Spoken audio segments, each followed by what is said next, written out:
Kan aku nggak jadi nikah, terus begitu punya pacar aku nggak nafsu mau nikah. Wah, I hate marriage, aku nggak akan menikah, aku bla bla bla. Biasa ngomongnya tinggi banget, sok banget, abis trauma. Terus tiba-tiba kena dia kepatil kayak lele gue, kepatil gitu. Udah, menikah itu sebenarnya juga sebuah keputusan ya. Maksudnya artinya bukan berarti suatu keharusan. Kalau aku ngeliatnya bukan suatu keharusan.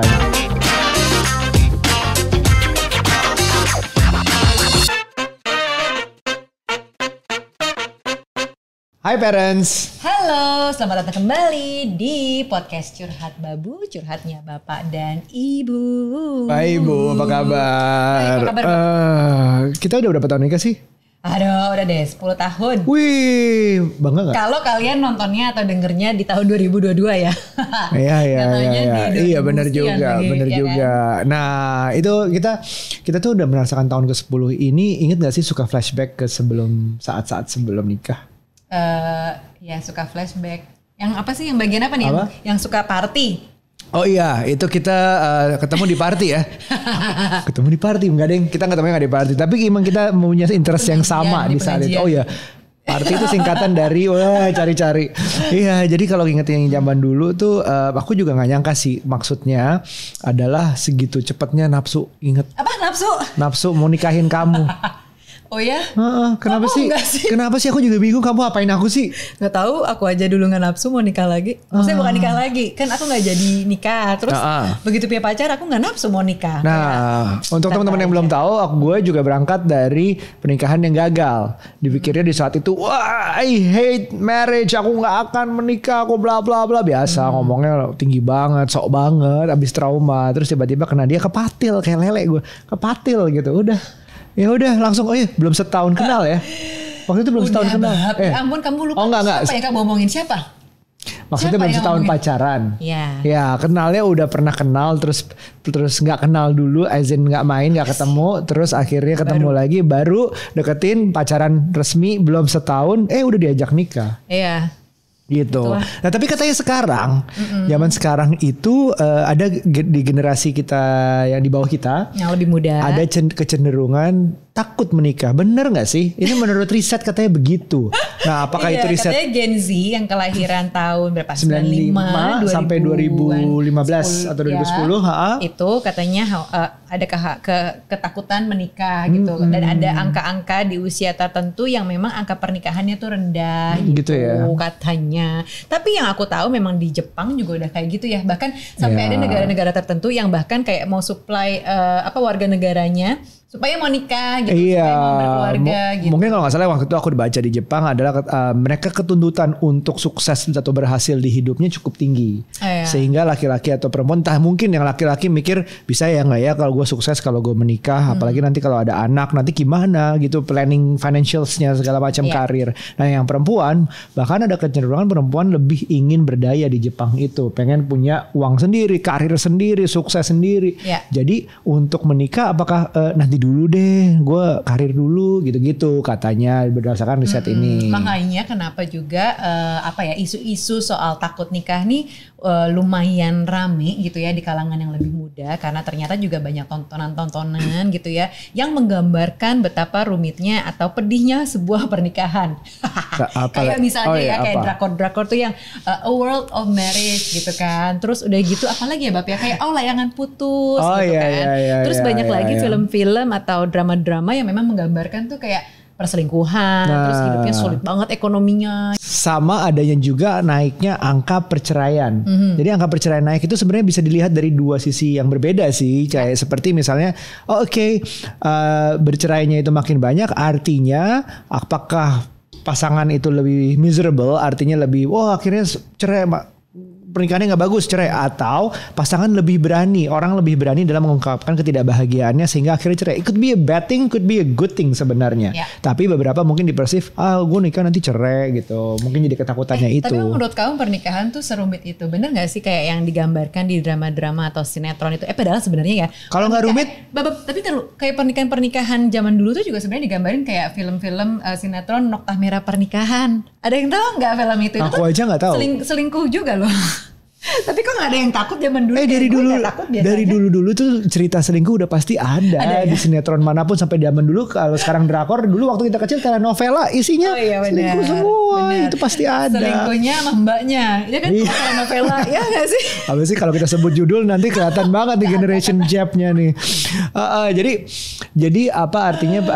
Kamu nanya apa tadi bahwa pernikahan itu serumit itu? Kalau nggak rumit nggak akan ada curhat di kita. Oh iya benar juga ya. Oh jadi pernikahan itu rumit. Waduh, sebenarnya rumit. Dede Gen Z ini malah jadi malas. Yang teman-teman belum tahu mungkin adalah pernikahan adalah sumber masalah baru. Iya benar. Bukan masalah lebih berat sebenarnya, tapi bisa jadi masalah baru. Hal-hal seperti ternyata punya anak tuh nggak segitu gampangnya ya. Ternyata ekonomi. Ternyata ada namanya generation sandwich ya. Ternyata ada penyakit apa ini segala macam. Emang ada sumber masalah baru yang kita tahu di saat kita sudah menikah. Memang.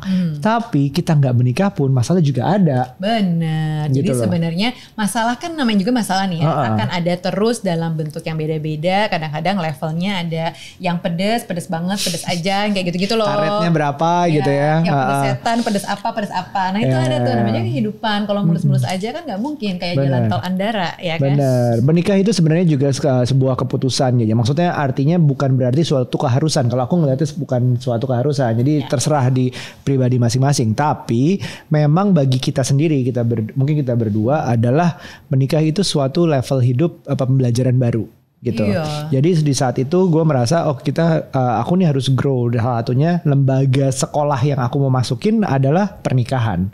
Karena menurutku ada beberapa hal yang nggak bisa dipelajari di luar pernikahan. Nah, orang lain berpendapat beda nggak apa-apa banget. Ini nggak untuk semua orang. Tapi menurutku di saat aku menikah, aku baru tahu hal-hal seperti yaitu ternyata bikin anak itu nggak segampang yang pikir-pikir. Tiba-tiba kalau di film kan kita lihat kan nggak pernah ada adegan itunya kan. Tiba-tiba menikah terus punya anak nggak lama, menikah punya anak nggak lama. Kirain gitu doang, ternyata nggak gitu doang caranya. Misalnya karena kondisi fisik kita waktu itu. Terus misalnya kita mengetahui bahwa tinggal sama orang baru 24 hours 7 days a week. Itu ada challenge-nya sendiri gitu. Aku yang biasanya lempar anduk habis mandi, gak ganti baju, gak langsung mandi, begitu pulang ke rumah itu ada yang protes. Dan itu awalnya tuh ganggu sebenarnya Bu. Emang sih. Oh gitu, ganggu buat kamu. Iya dong. Ganggu ya, buat sama. aku loh. Ya sama, awalnya begitu. Tapi lama-kelamaan gitu toh. Itu yang harus gue ubah untuk mendapatkan sinergi ini gitu. Dan Nucha juga ada beberapa hal yang harus dia sesuaikan dengan aku, dengan gue gitu. Jadi ya banyak hal-hal, ini pembelajaran baru. Apalagi di saat punya anak. Punya anak itu suatu hal yang menurutku ya, yang dibilang gak nyangka bisa sayang, cinta sesuatu melebihi diri sendiri dengan secara natural. Begitu anak lahir. Betul itu gak nyangka sih. Wow, ternyata bisa kayak gini ya. Gitu. Itu rasanya yang pertama kali aku rasain. Tapi walaupun aku tahu harusnya ya kita juga ada self love yang cukup. Cuman hal-hal kayak gitu aku nggak yakin aku akan tahu kalau nggak menikah dan punya anak. Benar, dan sebenarnya kita bisa mengerti juga sih, memahami kenapa orang tuh sampai takut nikah gitu ya, karena memang selalu ada faktor internal, eksternal gitu ya. Kayak internal nih, dulu kita ngelihat orang tua kita tuh gimana sih memandang sebuah pernikahan, misalnya ribut mulu, itu kan buat kita menakutkan gitu ya. Atau justru nggak ngomong sama sekali gitu ya, kayak di rumah tuh kayak kuburan, saking nggak ada komunikasi, itu juga bisa.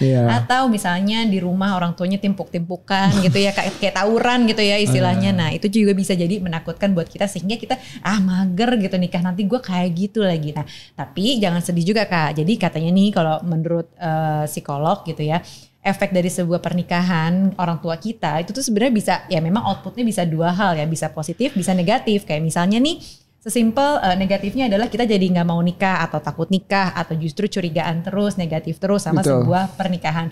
Tapi yang positifnya juga atau kabar baiknya juga nih buat kalian, bahwa ketika kita ngelihat orang tua kita gambaran pernikahan seperti A gitu ya, misalnya kita menilainya sebuah hal yang negatif gitu ya, karena misalnya berantem mulu, ribut mulu, justru di kita tuh jadi semangat kalau gue punya suami atau gue menikah, gue pengen bikin rumah tangga yang jauh lebih baik, yang menyenangkan, yang misalnya tadi gue lihat nih orangnya nggak terbuka sama sekali nih orang tua gue, tapi kemudian ketika sekarang nanti kalau gue punya pasangan, gue pengen nih jadi pasangan yang terbuka, gue pengen nih bikin generasi yang lebih baik lagi buat anak-anak gue. Nah itu tuh ada juga, jadi nggak semuanya ketika kita punya background keluarga yang kurang menyenangkan gitu, itu akan selalu berbuah negatif juga, belum tentu gitu. Tapi memang kalau kata ada teman kita juga psikolog gitu ya, bahwa kalau misal kita suka ngelihat nih, misalnya orang tua kita berantem terus, atau misalnya ada pukul-pukulan gitu ya, ada kekerasan di dalam rumah tangga orang tua kita dulu, itu tuh efeknya bukan berarti kita nantinya juga akan berpisah atau kita akan ribut terus dengan pasangan kita. Itu tuh bisa jadi sebenarnya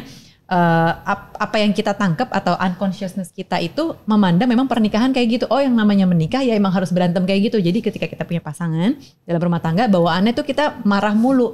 Karena yang kita capture pada masa itu adalah orang tua berantem gitu. Karena kita juga berantem nih, kita orangnya kayak gitu. Dan misalnya orang tua KDRT, kita pun KDRT. Orang tua dulu ya bercerai, kita juga bercerai gitu. Padahal sebenarnya itu bukan sesuatu yang terjadi kayak orang suka atau turunan genetik. Bilangnya tuh genetik gitu ya. Oh, ini genetik nih, kakek neneknya dulu cerai, terus bapak ibunya cerai. Pasti nanti kamu juga kalau punya pasangan cerai. Enggak gitu. Ini sesimpel kayak misalnya anak tuh berjalan lihat orang tuanya gitu. Bener. Jadi gaya berjalannya, gue pernah lihat bapak sama anak yang gaya berjalan tuh hampir sama. Karena memang dia mengcapture secara unconscious bahkan dari kecil. Cara pertama kali, oh itu gitu toh jalan, oh itu toh cara orang berjalan, ya udah ngikutin kayak gitu. Termasuk behavior menikah tadi yang kamu bilang. Iya, dan memang berarti kalau misalnya kita udah aware dengan kondisi misalnya orang tua kita gitu ya, dalam kondisi yang bukan sesuatu yang ideal atau normal menurut kita, justru kita break the cycle nih. Kita sadar, oh itu tuh nggak benar sebenarnya, namanya relationship tuh atau pernikahan tuh bukan kayak gitu. Jadi kita justru sadar bahwa dan aware dan bilang nih sama pasangan, gue tuh punya problem ini nih dalam rumah. Di dalam rumah gue dulu, tapi gue pengen memperbaiki, gue nggak pengen jadi kayak mereka. Yuk kita bikin satu kayak rumah tangga dengan konsep yang lebih baru, yang begini. Jadi tuh udah tahu gitu ekspektasinya apa. Gue pengen memperbaiki nih, gue nggak mau yang sama kayak gitu. Ya, ini juga kayak misalnya ya anak gue, misalnya ada anak nggak merasa dekat sama orang tuanya, ya di break the cycle, gue mau deket banget sama anak gue gitu. Itu bisa jadi seperti itu. Nah itu kan faktor internal ya berarti ya. Ya itu internal. Nah sekarang eksternalnya yaitu bisa jadi dari luar sana. Sekarang perkembangan zaman dimulai dengan jelas lah dari setiap generasi makin hebat adalah teknologinya, pengetahuan akan teknologi, adanya social media, adanya aplikasi-aplikasi dating yang makin canggih. Tinggal swipe ke kanan atau ke kiri udah ketemu orang yang berbeda setiap malam. Bisa jadi posisinya dianggap enak dong. Atau juga ya enak relatif ya. Tapi maksudnya posisinya tuh bisa diubah dianggap menjadi dating forever gitu. Selamanya ya dating aja, hidup itu nggak perlu menetap dengan satu orang. Tapi ya setiap malam atau setiap minggu, setiap bulan kita kenalan orang lain aja. Itu yang konsep yang bisa terjadi karena adanya teknologi yang berubah ini. Yes. Walaupun kita nggak tahu sih. Zaman aku kenalan sama perempuan sama itu belum ada tuh aplikasi itu. Lama banget ya gitu. Atau sebenarnya menikah takut juga kadang-kadang justru jadi kayak antitesis dari lingkungan yang justru pada menggadang-gadang bahwa pernikahan tuh seru. Kadang-kadang kita juga sadar gak sih kalau menyiapkan pernikahan tuh lebih seru daripada pernikahan itu sendiri. Jadi kayak kita menyiapkan, wah dekornya harus apa ya gitu, honeymoon kemana heboh. Terus kayak ya honeymoonnya kemana ya, boy kalau gak keluar negeri gak keren. Atau misalnya kebayanya harus rancangan gaun dari desainer apalah gitu kan. Nah kadang-kadang kita tuh cuman festive atau excited dengan hal-hal persiapannya itu. Padahal kita gak mendalami tuh yang namanya pernikahan kayak gimana sih gitu. Jadi dan ngelihat hal itu malah kita ngerasa males deh nikah. Orang cuman kayak buat lucu-lucuan di sosial media aja biar keren kali sosial medianya gitu kan, jadi males nikah gitu kan ngeliatnya. Dan tadi tuntutan di awal yang kayak seperti Jepang tadi, banyaknya yang kita keinginan untuk mencapai sesuatu secara karir atau secara finansial itu lebih besar daripada itu. Bisa jadi. Nah mengenai hal itu juga sebenarnya yang menarik adalah gini, kadang-kadang perempuan itu dinilai terlalu kepinteran. Jadi jangan kepinteran, nanti kamu gak dapet pasangan yang sesuai sama kamu.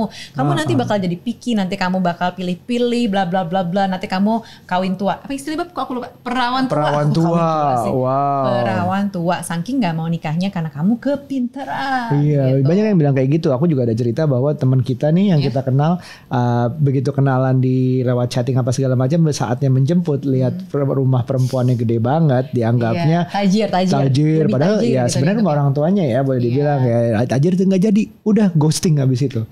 Gitu. Ada perbedaan status sosial, ada perbedaan status pendidikan, ada macam-macam perbedaan yang dianggapnya ya udah itu jadi hambatan menikah. Nah, tapi sebenarnya balik lagi ke perempuan harusnya bagaimana?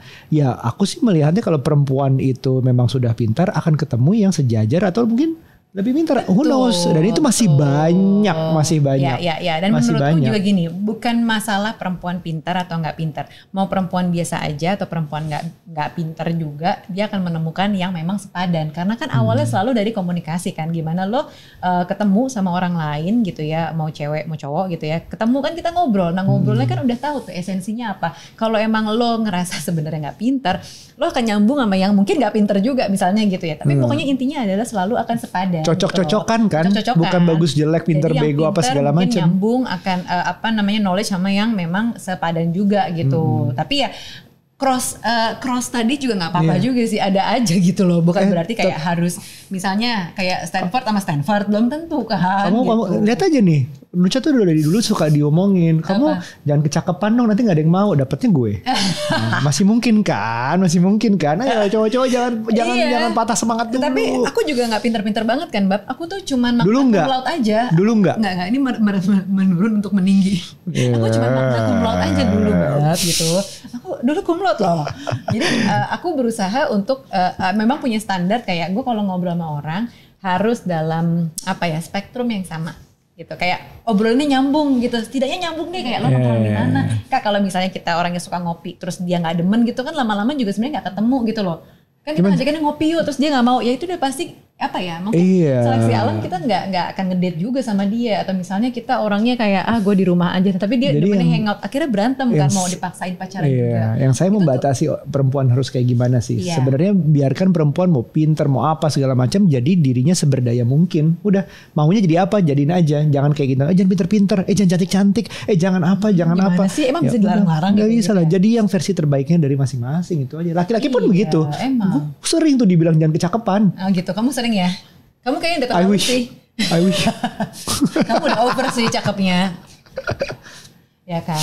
Nah, emang masalah sepadan nggak sepadan, itu tergantung kita sih. Tahu nggak sih kayak magnet tuh akan ketemu dengan kutubnya, gitu kan. Maksudnya pakai analogi nih.